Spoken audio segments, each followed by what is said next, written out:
suggestions du côté européen, parfois d'une alternative à l'adhésion à la Turquie. Il n'y a pas de preneur pour ça en Turquie à l'heure actuelle, et la seule vocation continue à être le processus d'adhésion. Peut-être que je souhaiterais terminer mes paroles ici et peut-être à l'étape ultérieure essayer de répondre à ces questions et en Merci beaucoup, Monsieur Huygen, et je vais peut-être d'ailleurs commencer par vous, juste pour dégager quelques axes du débat, pour donner la parole à la salle. On pourrait donc discuter sur la question de savoir quelles sont les leçons à tirer de l'expérience turque, précisément pour la paix, pour son amélioration et dans quel sens on pourrait en profiter. J'aimerais rester aussi dans des questions géopolitiques plus larges, puisque Ivan Martin a soulevé un problème fondamental lors de son intervention, où il avance que l'existence de la Russie sert en quelque sorte comme épouvantail pour stimuler et pour donner une impulsion décisive à la transformation des sociétés européennes de l'Est à travers précisément des programmes de l'Union européenne et à travers un appui qui est à l'évidence beaucoup plus renforcé qu'il ne l'est pour la Méditerranée, et il a cité plusieurs chiffres à cet effet. La question que j'aimerais poser, est-ce qu'à votre avis, l'existence de menaces et d'un conflit qui est destructeur en Méditerranée, à savoir le conflit israélo-arabe d'une part, l'existence et l'émergence d'une menace réelle aux confins du Maghreb, à savoir le Sahel, qui est lourd de menaces pour l'Europe elle-même, est-ce que, si vous voulez, ces menaces-là et cette impasse-là, qui est extrêmement coûteuse pour l'Union européenne, parce qu'elle en fait un payeur et non pas un acteur dans la crise du conflit, dans quelle mesure est-ce que ceci pourrait jouer aussi pour une incitation à une implication, à plus d'Europe, dans plus de capacité pour essayer de transformer et de s'impliquer vis-à-vis des sociétés du Sud. Donc là, nous avons une vaste interrogation. Juste quand même une petite remarque sur votre profil de garder le micro à ce sujet. Concernant Israël, vous dites qu'elle est en question de quasi-adhésion. Il faut quand même rappeler qu'Israël a pris énormément d'avance sur nous. Parce que j'ai beaucoup parlé avec le négociateur même de l'accord entre Israël et l'ambassadeur Oran, et eux avaient pris la précaution d'entrer dans une période transitoire dès la signature de l'accord, et par conséquent, ils ont perdu, pas comme le Maroc, nous avions perdu un temps précieux, qui était pratiquement 5 années entre la signature et l'entrée en vigueur en mars 2000 de l'accord d'association. Et déjà à l'époque, ils nous conseillaient en disant, vous ne perdez rien à payer une somme minime, par exemple, dans les programmes de recherche de l'Union européenne, parce que vous allez avoir un retour immense pour un investissement qui est vraiment peanuts. Donc, vous voyez que l'Israël avait considérablement anticipé le bénéfice qu'elle pouvait avoir. Alors, évidemment, le paradoxe, c'est comment, bénéficiant de cette manne, si je puis dire, elle n'arrive pas du tout à écouter, un tant soit peu, l'Union européenne dans la problématique du conflit du Proche-Orient. Alors, au-delà de ces questions, j'aimerais aussi revenir à la question qu'a développée M. Cassier. Très brièvement, je vous en ai fait déjà part, à la problématique de cet élément de critères de convergence rigoureux qui pourrait donc nous faire avancer, en rappelant simplement la question que j'avais posée concernant à la fois l'impact de la crise et la capacité du Maroc à pouvoir digérer tout cela. J'aimerais aussi évoquer la problématique du découplage que nous avons déjà souligné. J'aimerais aussi poser la question, et peut-être c'est un axe de débat, est-ce que ces statuts différenciés ne font pas en fait le jeu de la division entre les pays et vont donc d'une certaine manière retarder cette intégration sud-sud que l'Union européenne semble appeler de ses voeux, mais qui, dans les faits, ne bénéficie pas, à mon sens, du soutien nécessaire. On avait vu déjà seulement 10% pour l'enveloppe horizontale, etc. On doute donc, si vous voulez, d'une volonté réelle de l'Union européenne d'encourager cette intégration sud-sud qui nous paraît absolument capitale. Je vais arrêter mes propres questions, ou en tout cas les axes de débat ici, en espérant qu'il y en aura d'autres qui vont émerger. Donc la parole est à vous. Je crois que nous allons prendre quand même une demi-heure pour les questions et les réponses que les panélistes vont y consacrer avant de leur donner 5 minutes chacun pour pouvoir conclure leur proposition. La parole est à vous. Il y a un micro-baladeur quelque part où vous avez tous des micros. Les axes. Si.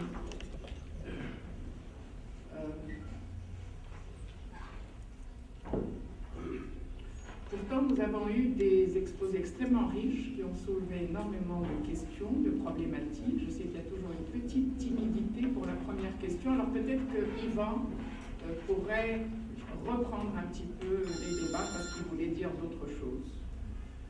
Yvan, tu as la parole. Merci. Quelques éléments très rapidement autour des autres interventions. 4 éléments en 3 minutes, pour laisser la parole bien sûr à la salle. La première question, je voudrais répondre à la question que vous avez posée à mon collègue en fait sur si le Maroc a la capacité ou pas pour digérer. Et je pense que ce n'est pas une bonne question. Et je veux le dire, me permettre pourquoi. Parce que c'est un peu la même question si le Maroc ou un autre pays est préparé pour la démocratie. Tous les pays sont préparés pour la démocratie et tous les pays sont capables de digérer les acquis communautaires. La question, c'est les enjeux et les mesures d'accompagnement. Et si les enjeux sont suffisamment importants, bien sûr que le Maroc est capable de digérer l'acquis communautaire malgré sa capacité. Je ne pense pas que le Maroc a moins de capacité institutionnelle que l'Estonie, pour donner un exemple, de l'autre côté de l'Europe. Et donc, non, mais c'est un tout petit pays qui a dû intégrer dans sa législation même la législation sur les voies navigables, qu'elle n'y a pas par ailleurs. Donc, moi, honnêtement, et c'est un peu la même question si le Maroc est capable ou pas d'assimiler les fonds structurels si jamais on étend la politique régionale européenne au Maroc. Bien sûr, la région de Murcia, au sud de l'Espagne, n'était pas préparée pour assimiler les fonds structurels. Ses capacités institutionnelles étaient très semblables à celles d'une institution, un conseil régional au Maroc. Simplement, si les enjeux sont suffisamment forts et les perspectives de bénéfices aussi, bien sûr, on mobilise les capacités nécessaires. Ça fait partie du processus. Ce n'est pas une chose qu'on doit avoir au préalable. Deuxième question sur la convergence normative, parce qu'il me semble extrêmement nécessaire. Moi, ayant dit ça, la question c'est plutôt si le Maroc est intéressé ou pas à digérer tous les acquis communautaires, ou une partie, comme le représentant de la Commission a dit très clairement. Et pour moi, là, toute la question est si oui ou non on peut dissocier la convergence normative de la convergence réelle. La convergence normative, par définition, n'est pas une finalité en soi, c'est un instrument, un moyen. Et donc, il faut la référer, la subordonner aux finalités finales, aux finalités réelles. Et la finalité réelle, bien sûr, c'est la prospérité, la convergence réelle, c'est bien sûr le renforcement du processus démocratique et une meilleure compréhension entre les Européens et ses voisins. Et donc, c'est là qu'il faut mettre l'accent. Et à mon avis, la Commission européenne, notamment, et là je parle de la Commission européenne, souligne un peu trop la convergence normative que je partage totalement comme instrument. Je viens d'un pays dans lequel, l'Espagne, dans lequel, sans l'imposition, et je dis bien l'imposition de l'acquis communautaire, on n'y aurait pas avancé si rapidement. Donc je pense que c'est un bon instrument, mais on ne peut pas découpler l'instrument des finalités. Et la finalité, c'est la convergence normative. Donc c'est un peu paradoxal de dire non, faites. Et c'est justement, ça montre les manques d'offres claires de l'Union européenne. Et si on fait la convergence normative, quoi? Quel est le cadre? On dirait qu'on est content avec, à l'Europe, j'ai dit, avec la crise financière, parce que ça nous donne une excuse pour ne pas vraiment revoir les allocations aux pays qui avancent le plus vite dans les voisinages. Et rien n'empêche, même si effectivement la capacité de mobilisation des ressources additionnelles est très limitée, ça c'est clair, mais rien n'empêche d'établir un cadre conceptuel clair sur dans quelles conditions on peut accéder dans un horizon peut-être à partir de 2020, mais un cadre conceptuel et juridique contraignant qui permet, une fois qu'on a passé certaines étapes, d'accéder, par exemple, aux clés de répartition des fonds structurels européens ou des fonds structurels ad hoc pour les pays du voisinage. Et pour l'instant, on est très loin de ça. Bon, j'ai des autres points, mais je m'arrête là. Oui, soyez gentil de décliner votre identité. Oui, allez-y. Votre qualité. Vous donnez, s'il vous plaît. Vous allumez le micro. Je saute sur votre intervention, monsieur, sur la question de l'acquis communautaire pour le Maroc. C'est une vraie question. La question de la digestion de l'acquis communautaire est une vraie question. Non seulement par rapport au volume des réglementations et des normes à transférer dans la législation marocaine, c'est énorme, mais aussi de point de vue politique. Ce sont des réglementations, des normes qui ont été établies en Europe, en dehors de toute participation marocaine, bien sûr. Alors le Parlement est complètement éclipsé. D'autant plus que même au Maroc, il n'y a pas eu vraiment un vrai débat sur le statut avancé de manière générale. Il n'y a pas eu jusqu'à maintenant. Je crois que les Marocains, ne sont pas assez conscients des implications du statut avancé. C'est un discours de l'élite, mais les Marocains sont vraiment tout à fait à l'écart de tout ça. Et ce n'est pas facile. Une autre question, pour ne pas être long, je voudrais poser une question à notre ami turc, M. Elgen, sur la question, sur le problème de la mobilité des personnes entre la Turquie et l'Union européenne, et s'il y a à faire une comparaison, s'il y a lieu de faire une comparaison avec Israël concernant cette mobilité. Est-ce que vous avez une certaine comparaison et quelle est la situation par rapport à votre pays, et si, je répète, si vous avez à nous comparer la situation avec Israël. Merci. Merci. Non, je pense que si l'assistance peine un petit peu à bouger, c'est tout simplement parce que certains aspects de cette rencontre sont d'ordre technique. Deuxième élément, c'est que, comme l'a dit Simalmi, la question du statut avancé n'a pas fait l'objet d'un débat public au Maroc. C'est resté au niveau des politiques et au niveau des techniciens. C'est pour ça que même ce que nous faisons, notamment au niveau du CIRECMED, depuis plus d'une dizaine d'années, nous avons essayé de former des étudiants en droit communautaire et également au niveau des institutions européennes. Certains de nos étudiants sont dans des ministères assez intéressants comme le commerce, les affaires étrangères, mais globalement c'est un petit peu difficile pour engager un débat. D'autant plus que je constate que nous n'avons pas beaucoup de responsables politiques marocains parmi nous aujourd'hui. C'est pour dire que l'importance que l'on donne au problème. Certes, nous avons des universitaires, mais ça reste toujours un petit peu tronqué d'une certaine manière. Je ne vais pas accaparer la parole, j'ai d'autres choses à dire, mais comme Seyd Sbqliqbel, quand nous avons donc, je me présente à Alaoui Mohamed, acteur civil. Voilà. Mais encore, dans quel domaine? Vous avez une association, une ONG? Non, acteur civil informel, voilà.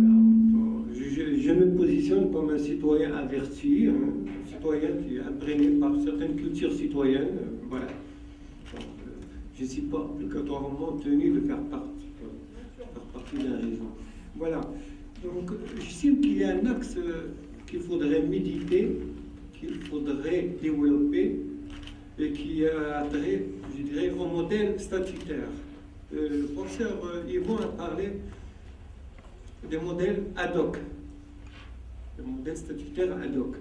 Alors, qui dit ad hoc dit l'adhocratie. L'adhocratie est par définition quelque chose de volatile. Quand on parle de structure ad hoc, généralement, on fait référence à des structures qui se font et qui se défont au gré de l'histoire, au gré des contingences, au gré des circonstances. Alors, du moment qu'on est en présence d'une configuration complexe, culturelle, complexe, la Méditerranée, donc la rive sud, avec des régimes politiques, je dirais, qui ne sont pas homogènes. Nous avons donc l'ouest du Maghreb, une monarchie. Nous avons des régimes républicains qui se définissent comme des régimes de monarchie présidentielle, autoritaire. Donc le problème, comment élaborer des modèles sui generis qui cadrent avec la spécificité de ces régimes politiques. Alors, doit-on donc faire de cette politique européenne de voisinage, au vu de ce que j'ai dit, un jeu à somme nulle ou un jeu à somme positive? Enfin, l'idéal serait d'en faire un jeu à somme positive, n'est-ce pas? Alors, faire de la Méditerranée une zone de stabilité structurelle, voilà donc un objectif superbement séduisant, mais ambitieux. Alors, une zone de stabilité, à mon avis, qui devrait reposer au préalable sur l'état de droit, sur les droits de l'homme, sur la démocratie. Alors le Maroc, pour moi, c'est un pays en voie de développement démocratique. C'est vrai, on n'est pas un pays démocratique, mais on est en voie de développement démocratique, ce qui est déjà une chose positive. Alors pour les autres pays, donc voisins, la question, je crois, mériterait d'être posée avec certaine audace, avec franchise, car on ne peut pas Excusez-moi de vous interrompre. Est-ce que vous avez, en dehors du commentaire que vous venez de faire, et j'en prends acte, est-ce que vous avez une question précise à poser? Juste pour l'intervention, d'accord, faire madame. intervenir D'accord. d'autres personnes. Pour l'intervenant turc, c'est vrai, la Turquie actuellement se trouve dans une phase de préadhésion, mais la Turquie, après les événements de septembre, les événements fâcheux du 11 septembre, la montée de l'islamophobie, est-ce qu'actuellement la Turquie, le contexte se prête à l'adhésion de la Turquie ou non? Voilà, de manière sommaire. Merci. Je suis professeur à l'Université de Tunisienne et je dirige un centre d'études méditerranéennes et internationales en Tunisie. J'ai en fait deux questions et sans vouloir anticiper sur le débat de cet après-midi, mais en écoutant tout à l'heure Yvan Martin qui parlait de la situation d'Israël et de son statut quasiment de l'Union européenne. Moi je pose cette question, mais sur quelle base Israël est traité de cette façon? Déjà, avant même que l'on parle de la politique européenne de voisinage et dans le cadre des accords d'association, Israël avait déjà dans son propre accord d'association une situation privilégiée par rapport aux autres partenaires qui ont conclu les mêmes accords d'association. Dans le cadre de la politique de voisinage, il a un plan d'action avec l'Union européenne, il a fait la demande d'être accepté dans le cadre du statut avancé. Il n'a pas encore accédé à un statut avancé, mais il a quand même tous les avantages, et plus que les avantages du Maroc, qui a déjà le statut avancé. Israël participe dans les programmes européens, Israël participe dans les agences européennes. Sur quelle base? Ça, c'est la question que je dirige. Deuxième question que j'adresse à notre collègue de Turquie, qui a parlé de la situation de Turquie. Turquie est dans une situation aussi très différente des autres partenaires. Elle est dans une union douanière, que les autres n'ont pas. Acteur stratégique, oui. Elle est membre de l'OTAN, elle est membre du Conseil de l'Europe. Et c'est après que ça vient candidat à l'adhésion. Les candidats à l'adhésion, c'est dérisoire par rapport à la situation réelle de la pensée stratégique de la Turquie. Maintenant, il y a une nouvelle tendance dont vous n'avez pas peut-être évoqué, c'est la nouvelle politique étrangère turque à partir du moment où le gouvernement a changé, c'est maintenant le gouvernement AKP qui est là, et il y a donc une nouvelle orientation de la politique étrangère turque vis-à-vis de l'Union européenne. Vous ne voulez pas de nous, nous non plus, nous ne voulons pas de vous. Et donc, jusqu'à quel point cette nouvelle orientation est réelle en Turquie et dénote vraiment un délaissement peut-être de l'idée d'être membre de l'Union européenne. Merci. Merci, Monsieur Dries. Écoutez, je crois que je vais demander aux panélistes de répondre à ce premier tour de questions, commençant d'ailleurs par la Turquie, par la dernière question, si vous voulez bien. Bien. Alors, avant, je remercie tous les intervenants pour leur exposé qui était très très brillant. Ma question est la suivante. Pourquoi l'Europe, ou l'Union européenne, ne veut pas une adhésion de la Turquie au sein de l'Union européenne? C'est une puissance régionale, tout le monde le savent, avec un PIB qui dépasse les 900 milliards de dollars, donc c'est près de 10 fois le PIB du Maroc. Donc, quelles sont les causes? Est-ce que c'est le point de vue historique? Nous savons bien qu'il y avait un génocide des Arméniens en 1918. Est-ce que les Turcs ont la possibilité de l'assumer? La deuxième question, est-ce que c'est le point de vue de la religion? Près de 98% des Turcs sont musulmans. Il y a une montée de l'islamophobie au sein de l'Europe, plus précisément de l'Europe centrale et méridionale. La troisième question, est-ce que, point de vue gouvernemental, parce qu'il y a une junte militaire qui gouverne la Turquie, et cette junte militaire, c'est elle qui éclipse le régime démocratique qu'il y a en Turquie. Et merci beaucoup. Hein. Et merci. S'il vous plaît, si vous permettez un petit peu de... Mais monsieur va y répondre, on a droit aussi de se tromper, on est là pour apprendre. Trois questions pour monsieur ici. Allez-y, monsieur, finissez rapidement. C'est ma dernière question. C'est ma dernière question. Merci beaucoup. Je pense... Je ne sais pas d'où est-ce que vous tirez vos analyses sur le statut de la politique domestique en Turquie, mais le fait de la junte militaire date finalement des années 80 à 83. Ça fait une bonne, au moins 25-27 ans que la junte militaire n'est plus au pouvoir. Donc, je suppose que je vais en rester là pour répondre à cette question spécifique.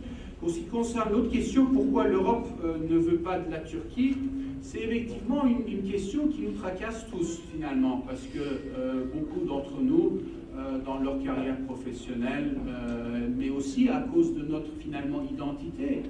Et la Turquie est vraiment un pays qui chevauche beaucoup d'identités, y compris son identité européenne. Se pose pourquoi est-ce que l'Europe ne veut pas de nous? Mais à mon avis, la réponse est de dire que finalement, il n'y a pas une seule Europe, que l'Europe elle-même est très divisée sur cette question-là. Et il y a certaines tendances au sein de l'Europe, essentiellement les forces de droite radicale, qui ne veulent pas des Turcs, qui ne veulent pas des personnes qui sont de la religion islamique. Ça, c'est sûr et net. Mais ces personnes-là ne représentent, à mon avis, pas l'Europe en tant que telle. L'Europe n'est pas un bloc monolithique. Et ce qu'on reçoit quand on est en contact avec toutes ces différentes perspectives en Europe, c'est vraiment de voir l'Europe comme une entité pluralistique et d'essayer de convaincre certains.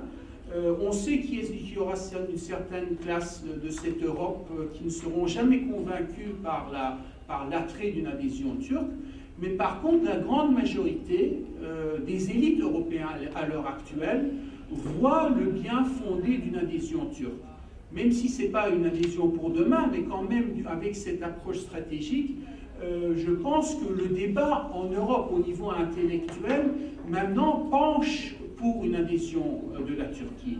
À cause de l'importance de la Turquie comme un acteur stratégique, à cause de tout ce que la Turquie va apporter à l'Europe, pas seulement au niveau stratégique, au niveau politique énergétique, politique étrangère, mais aussi un peu à cause de cette identité que la Turquie a, avec son identité islamique, avec le fait qu'elle pourrait apporter à maintenir une relation plus harmonieuse en Europe entre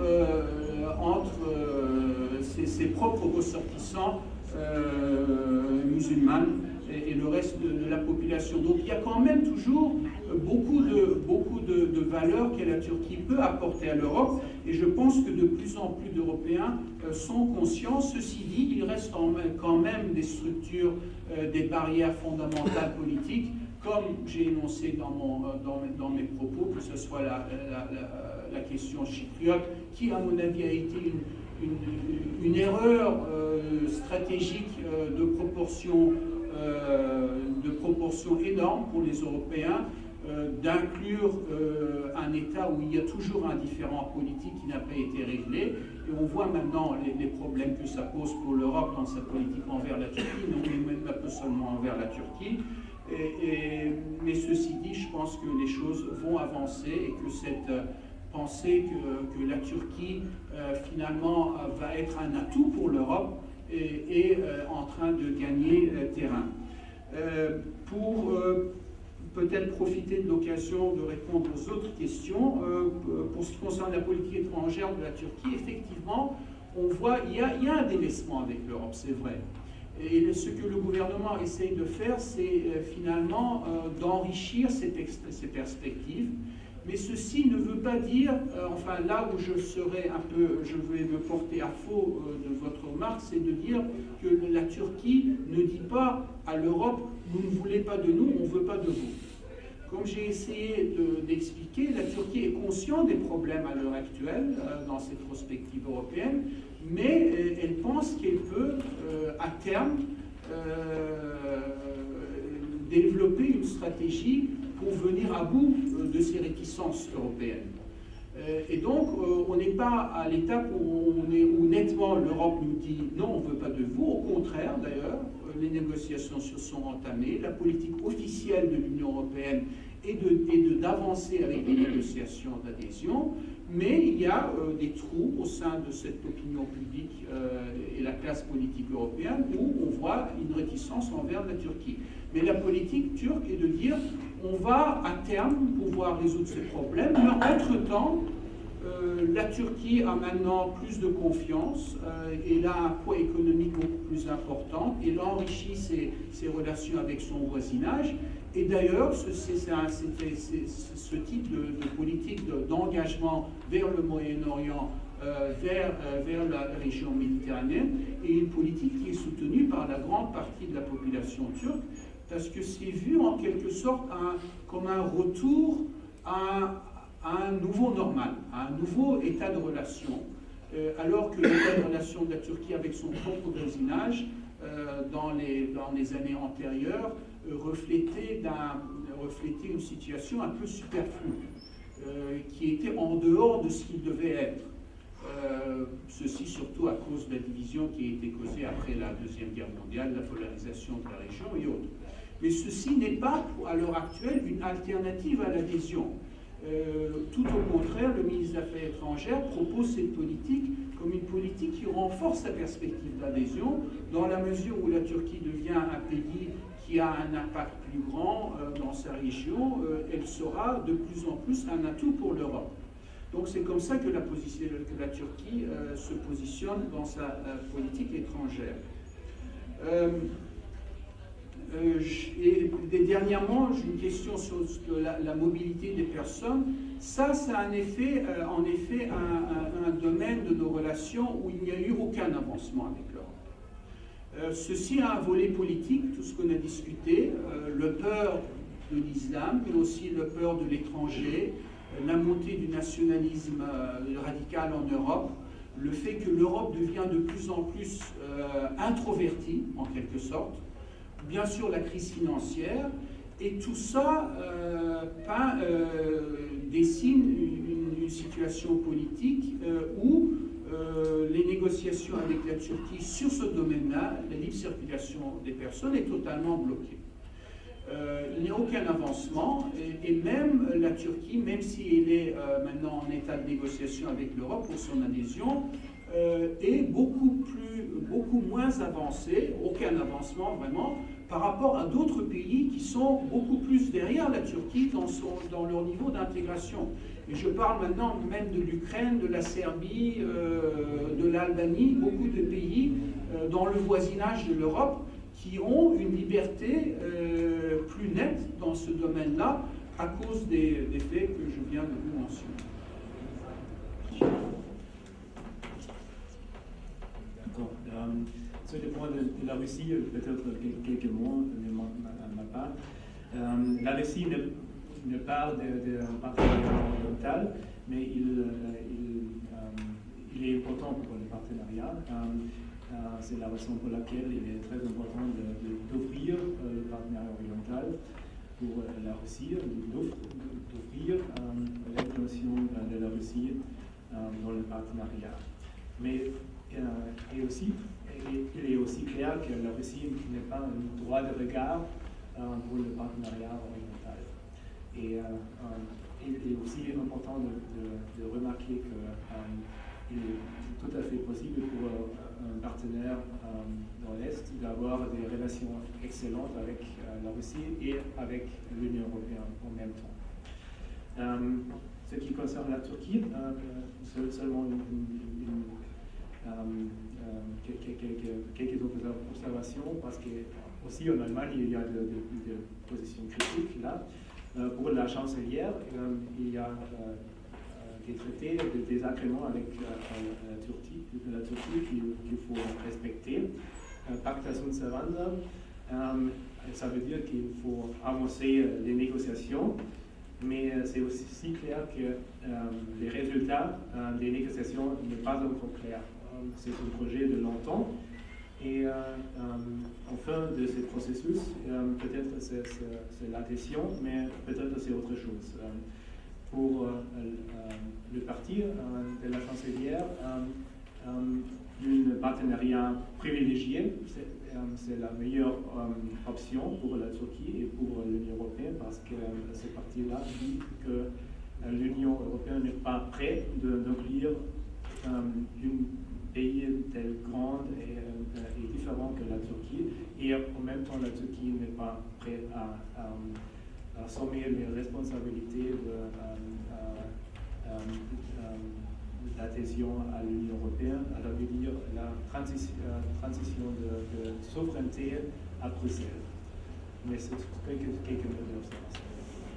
Est-ce que je peux vous poser une question moi-même, s'il vous plaît? Je souhaiterais savoir dans quelle mesure les dernières déclarations de Madame la chancelière Merkel sur le multiculturalisme, de quelle manière agissent-ils sur les citoyens allemands et sur le soutien éventuel de l'Allemagne, précisément à un soutien renforcé au peuple de la Méditerranée et du voisinage sud?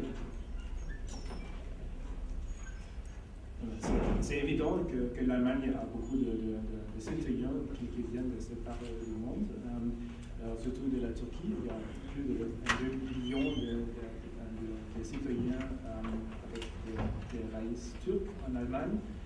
Et l'intégration de cette part de la population est très, très importante. Et